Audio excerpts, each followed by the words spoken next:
For more than 80 years, aviation historians, engineers, and enthusiasts have debated one question with relentless passion: which propeller-driven fighter was truly the fastest of World War II? It's a question that sparked arguments in hangars, classrooms, and online forums alike.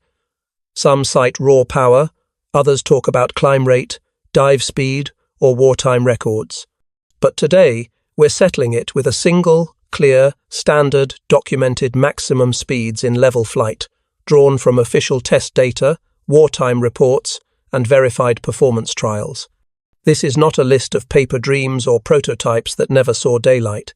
Every aircraft mentioned here actually flew, was built in quantity, and, in most cases, faced enemy fire in the most brutal aerial war humanity has ever known. Their speeds weren't accidents, they were the culmination of desperate innovation, cutting-edge engineering, and the unyielding drive to dominate the skies in an era when air superiority often determined victory or defeat. So buckle in as we count down from number 8 to the absolute fastest piston-engine fighter that ever roared through the clouds of 1,945. Number 8, Focke-Wulf FW-190D9, Germany, 426 miles per hour. Known affectionately by Luftwaffe pilots as the Dora or long-nose, the FW-190D9 represented a striking evolution of the short-nosed radial engine FW-190A that had terrorized Allied pilots since its 1941 debut. The Dora's sleek, extended nose wasn't a design flourish, it was a necessity. Focke-Wulf engineers replaced the earlier BMW 801 radial engine with the inline junkers Jumo 213, a power plant, a liquid-cooled marvel that delivered superior performance at higher altitudes. The change fundamentally transformed the FW-190's role.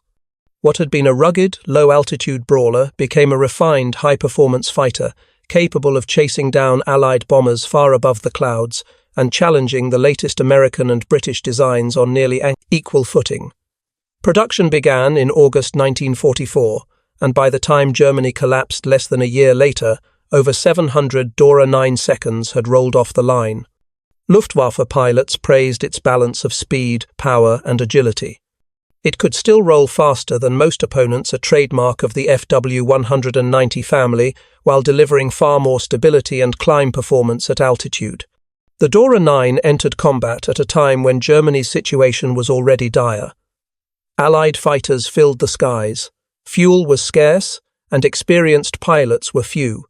Yet, even under these desperate conditions, the Dora proved a lethal weapon in skilled hands. It fought in the defense of the Reich, escorting Me-262 jets and intercepting Allied bombers until the final days of the war.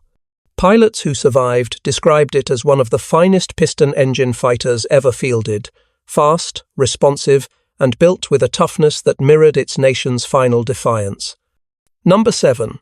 Hawker Tempest 5, United, Kingdom 435 miles per hour. From the factories of Hawker Aircraft came a machine that bridged brute force and refined aerodynamics, the Hawker Tempest 5. Evolving from the earlier Typhoon, the Tempest was no mere upgrade. It featured a thinner, laminar flow wing and an immensely powerful Napier Sabre IIB engine, giving it a performance leap that transformed the aircraft into one of the Royal Air Force's most formidable low-altitude fighters. Introduced in April 1944, the Tempest arrived just in time to face a new and terrifying threat, Germany's V-1 flying bombs. These pilotless missiles hurtled toward British cities at speeds approaching 400 miles per hour. Many fighters simply couldn't catch them. The Tempest could. In level flight, it was fast enough to close the gap and either shoot the V-1 down or, with daring precision, tip it off course with a wing. RAF Tempest squadrons destroyed over 800 of these deadly drones, saving countless lives in the process. But the Tempest wasn't just a defensive tool, it was a hunter. Over Europe, it became one of the Allies' most feared weapons. Its blend of speed, heavy armament, and nimble handling made it deadly in both dogfights and ground attack missions. German pilots soon learned to respect it, especially when it appeared low and fast over the front lines. By late 1944 and into 1945, Tempest squadrons slashed through the Luftwaffe with impressive kill ratios. Its pilots, including famous aces like Pierre Klosterman, lauded the aircraft's stability and control even at high speeds. When the war ended, many regarded the Tempest as Britain's ultimate piston-engine fighter, the perfect combination of speed, firepower, and grace. Number 6. Supermarine Spitfire MK X-Feen, United Kingdom, 446 miles per hour. The name Spitfire carries a legend all its own, but by the war's end, it wasn't nostalgia that kept it in the skies, it was evolution. The Supermarine Spitfire, Mark XV, was the culmination of that process. Gone was the modest 1,000 horsepower Merlin engine of the Battle of Britain era. In its place roared the Rolls-Royce Griffon 65, a beast producing more than 2,000 horsepower. This power required serious redesigns: a strengthened fuselage, an enlarged tail for stability, and reinforced airframe components to handle the torque. The result was an aircraft that climbed like a rocket, accelerated like a wild animal, and handled with the same precision that had always defined the Spitfire line. First flown in early 1943 and entering operational service in 1944, the Mark 14 gave the RAF a machine that could finally go toe-to-toe with the latest German aircraft, even the new jet and rocket planes. It was especially valuable as a high-altitude interceptor capable of catching German reconnaissance aircraft that had previously outpaced older Spitfires. Pilots described its power as shocking, a Spitfire that could surge ahead with an almost jet-like burst. In combat, its speed, climb rate, and responsiveness made it a formidable opponent. Over 900 were built, and they served until the final days of the conflict. For many, the Mark XV wasn't just the pinnacle of the Spitfire, it was the embodiment of British engineering at its wartime peak. Before diving into the top 5, it's worth pausing. Each of these fighters represents a nation's philosophy of war, design, and necessity. Some valued agility, others range or altitude, but every one of them was designed with one goal: to be faster than whatever the enemy could throw into the sky. Now, let's continue our climb toward number 1. Number 5. Grumman F-8F Bearcat. United States, 455 miles per hour. The Grumman F-8F Bearcat was America's attempt to create the ultimate carrier-based piston fighter, a machine that could outperform anything else launched from a deck. It was designed late in the war when U.S. engineers already had a firm grasp on what made a superior naval aircraft: power, simplicity, and reliability. Grumman engineers began with a simple concept: take the most powerful radial engine available, the Pratt & Whitney R2800 Double Wasp, and wrap the smallest, lightest possible airframe around it. The result was astonishing. The Bearcat was incredibly compact, weighing far less than earlier designs but boasting over 2,100 horsepower. This power-to-weight ratio gave it jaw-dropping performance. It could climb to 10,000 feet in just 94 seconds, faster than any other American piston fighter of the war. Its roll rate was unmatched, making it agile and deadly in close combat. Despite its size, it packed serious firepower, either 4 20mm cannons or 6 50 caliber machine guns, depending on configuration. Unfortunately, the Bearcat's timing was tragic. It entered service in February 1945, just months before the war's end. Only 24 reached operational squadrons before Japan surrendered. It never saw combat, but those who flew it spoke of it in reverent tones. Pilots described its controls as perfectly harmonized, its climb rate as surreal, and its responsiveness as unmatched. After the war, the Bearcat became the aircraft of choice for the U.S. Navy's Blue Angels demonstration team and set multiple time-to-climb records that would stand for years.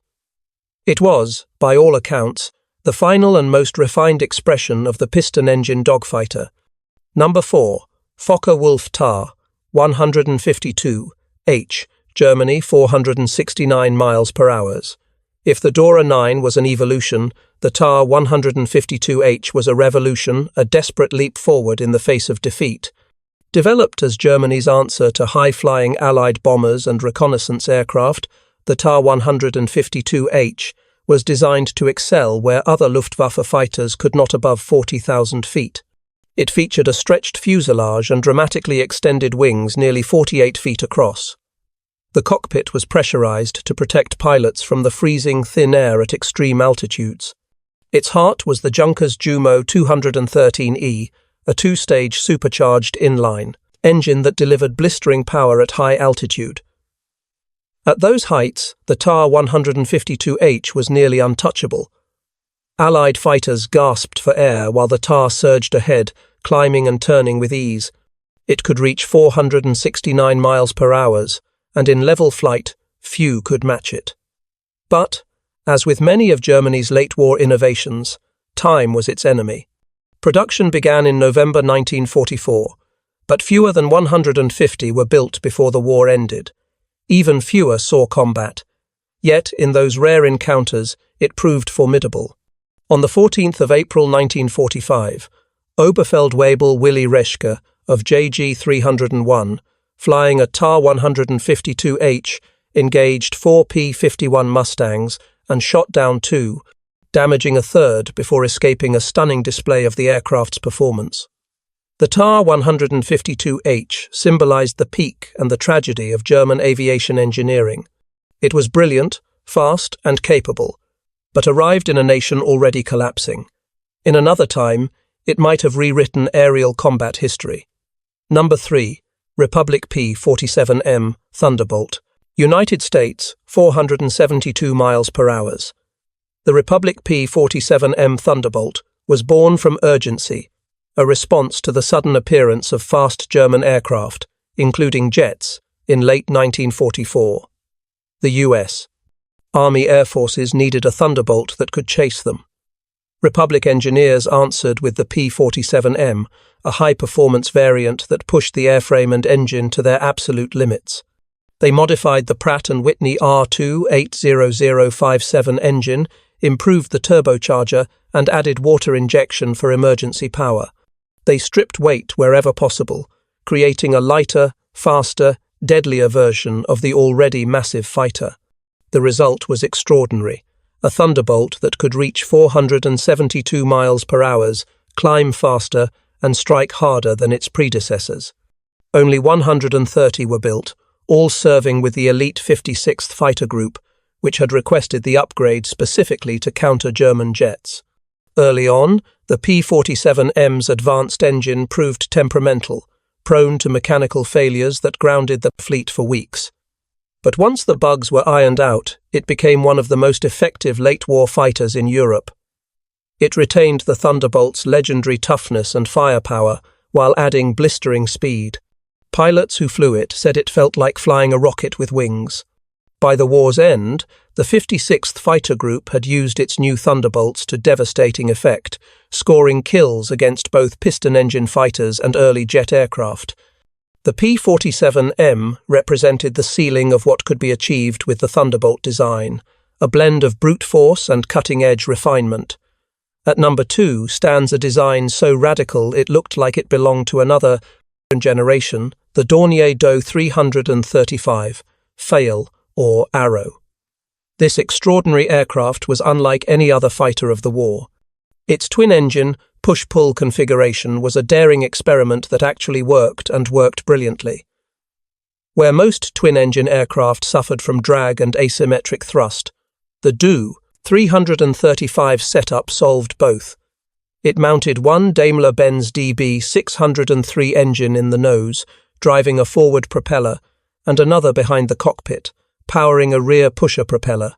This unique design eliminated the need for wing-mounted engines, drastically reducing drag while delivering the power of 2. The results were staggering.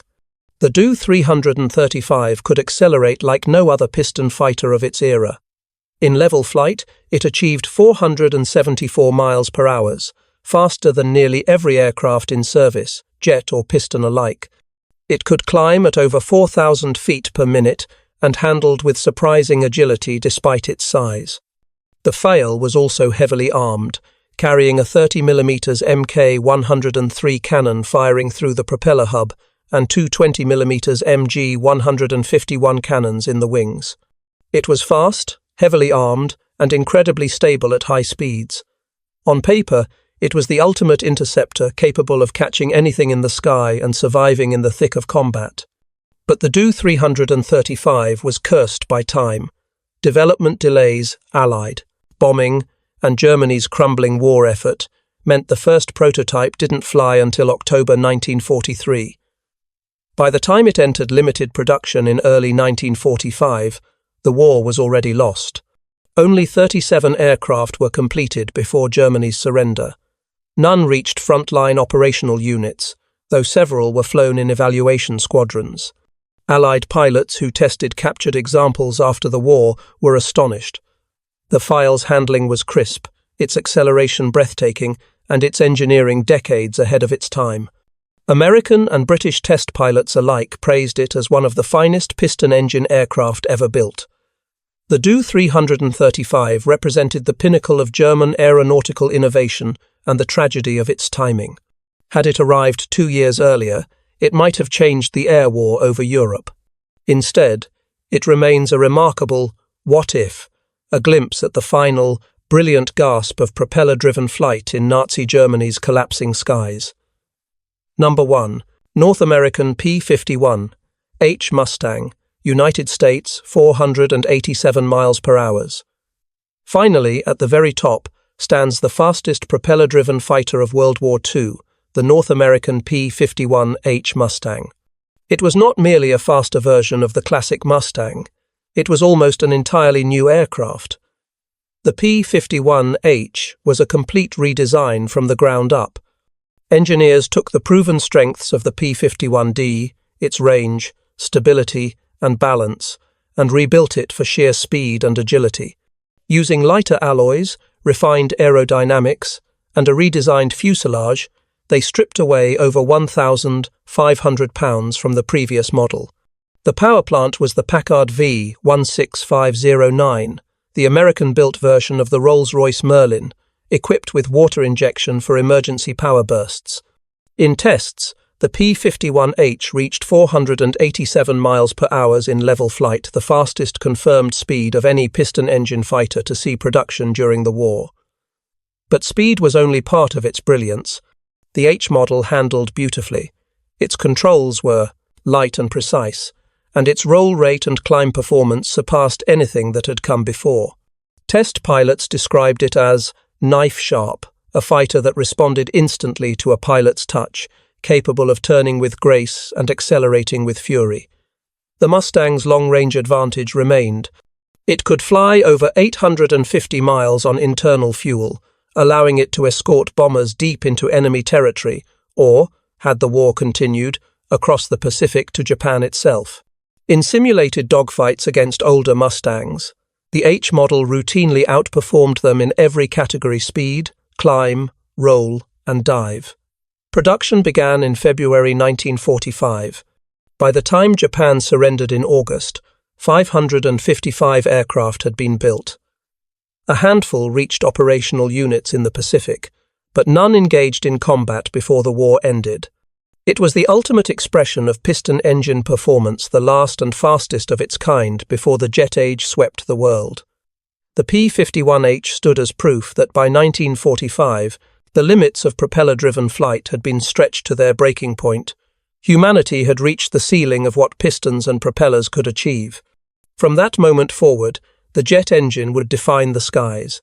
The war may have ended, but the legacy of these aircraft lived on not just as weapons, but as technological milestones. Each represented the culmination of a nation's best minds working under pressure, chasing perfection in an age when speed could mean survival. When you compare the raw numbers, the difference between the 8th place FW190D9 and the top-ranked P-51H is just 61 miles per hour. That narrow gap represents thousands of hours of research, testing, and incremental refinement, each nation striving to wring one more ounce of speed and efficiency out of metal, fuel, and air. Every additional mile per hour was a triumph of human ingenuity, But speed alone never guaranteed victory. Air combat was an equation of many variables: maneuverability, armament, climb rate, range, durability, and, perhaps most importantly, the skill and nerve of the pilot. In real combat, the fastest fighter didn't always win. Sometimes, the pilot who could outthink his opponent did. Still, speed mattered. It meant getting the first shot in a dogfight, intercepting a bomber before it reached its target, or escaping an impossible situation. In the chaos of aerial warfare, those few extra seconds often made the difference between life and death. Let's look back at these remarkable machines once more. The 8 fastest propeller-driven fighters of World War II, ranked by verified performance. 8 Focke-Wulf FW-190D9, 426 miles per hour. The Dora, the long-nosed evolution of a legend, gave the Luftwaffe renewed hope late in the war. 7. Hawker Tempest 5, United Kingdom, 435 miles per hour. Sleek, deadly, and devastatingly fast at low altitude, it saved Britain from V1 terror and tore through German defences. 6. Supermarine Spitfire Mk11, United Kingdom, 446 miles per hour. The ultimate Spitfire, powered by the mighty Griffon, embodying the relentless evolution of a British icon. Grumman F8 F Bearcat, United States, 455 miles per hour. Small, fierce, and lightning fast, it was a masterpiece that arrived just as the curtain fell on the war. Focke-Wulf Tar, 152, H Germany, 469 miles per hour. The high-altitude hunter that came too late, soaring where others gasped for air. 3 Republic P-47M Thunderbolt, United States, 472 miles per hour. The ultimate Jug, a brute-turned racer, built to chase Germany's jets. 2. Dornier Do-335. Pfeil, Germany, 474 miles per hour. The twin-engine arrow that defied logic and redefined what was possible. 1. North American P-51H Mustang, United States, 487 miles per hour. The final evolution of the Mustang line, lighter, faster, deadlier. The fastest production piston-engine fighter of World War II. Each of these aircraft was more than just a machine. It was a nation's technological soul given wings. Germany's fighters reflected a desperate genius, pushing radical ideas as its war effort crumbled. Britain's designs combined practicality with elegance, emphasizing adaptability and control. America's machines were industrial marvels, mass-produced perfection, built on vast resources and fearless innovation. What united them was the relentless pursuit of one goal: to master the sky. From the first combat flights in 1939 to the closing days of 1945, aerial warfare changed more dramatically than at any other time in history. What began with biplanes and modest monoplanes ended with aircraft capable of nearly 500 miles per hour, powered by engines producing over 2,000 horsepower. The difference between the early war and late war skies was nothing short of astonishing. Pilots who had flown Hurricanes, P-36 seconds, or early Bf-109 seconds in 1939 would barely recognize the sleek, high-powered monsters that ended the conflict. By 1945, propeller-driven flight had reached its natural limit, the threshold where only jets could go faster. And yet, even as the jet age dawned, these piston-engine masterpieces continued to fly. They trained new pilots, patrolled borders, and appeared in air races and demonstrations. Some, like the P-51H and Bearcat, became legends in peacetime aviation, setting records that stood for decades. Their sound, the roar of pistons, and the slicing hum of propellers became the soundtrack of a generation that had fought and bled in the skies. The race for speed during World War II wasn't just about engineering, it was about survival. Nations poured unimaginable resources into building faster fighters not for prestige, but because speed saved lives. Every additional mile per hour could mean intercepting an enemy bomber before it reached London, Berlin, or Tokyo. The engineers who designed these aircraft worked at the edge of possibility. They faced constant pressure, limited materials, and often the risk of failure costing lives. Yet somehow, they succeeded. When we look at the P-51H touching 487 miles per hour, or the Do-335 slicing through the sky like an arrow, we're seeing not just numbers, but the culmination of 6 years of frantic evolution. In the end, the jet engine rendered the question of the fastest prop-driven fighter somewhat academic. Within months of the war's end, aircraft like the Me-262, Gloucester Meteor, and P-80 Shooting Star were already breaking through the 500 miles per hour barrier without propellers at all. But these piston fighters remain timeless. They represent a bridge between eras, between the romance of classic aviation and the cold precision of modern flight. They were the last of their kind, the ultimate expression of human ingenuity before technology leaped ahead once again. So, after all these decades, which was truly the fastest? On paper, the answer is clear: the North American P-51H Mustang stands supreme. But in spirit, each of these aircraft holds its own claim to greatness. The FW-190D-9 for its rugged versatility, the Tempest for its low-altitude ferocity, the Spitfire Mark 14 for its grace, the Bearcat for its raw performance, the TAR-152H for its altitude dominance, the P-47M for its brute strength, the Do-335 for its innovation, and the P-51H for achieving what once seemed impossible. They all represent humanity's drive to innovate even in the darkest times. When you strip away the flags, the factories, and the ideologies, what remains is the universal human spirit of invention, the same spirit that lifted us from the ground to the clouds and eventually to the stars. The war ended, but the echoes of these machines still resonate wherever a piston engine roars to life. They were, and remain, the kings of their era, a testament to the age when speed was not just a number, but a matter of life, death, and destiny. That is how the story of the 8 fastest propeller-driven fighters of world. War II ends not with victory parades or headlines, but with awe.